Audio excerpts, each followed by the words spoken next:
Hello and welcome back to my YouTube channel Ambit Educations. Today we are diving into the world of Julia, a programming language that's been making waves in the tech. You have ever heard of Julia but were not quite sure what it's all about.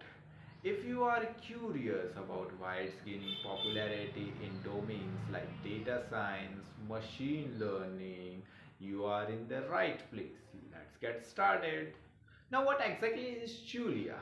Julia is a high level open source programming language designed for scientific computing, data analysis, machine learning, and it's fast, productive, and well suited for numerical analysis.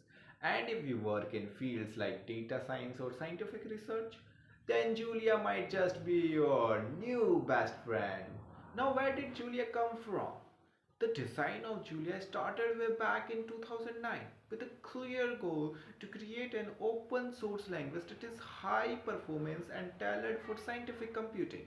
And in 2012, the Julia programming language got introduced by a team of talented developers which was led by Jeff Bezos, Stephen Karpinski, Viral B. Shah, and Alan Adelman.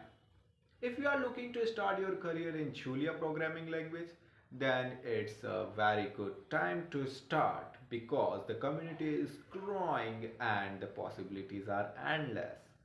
Thanks for watching this video and don't forget to like, share and subscribe for more tech tutorials.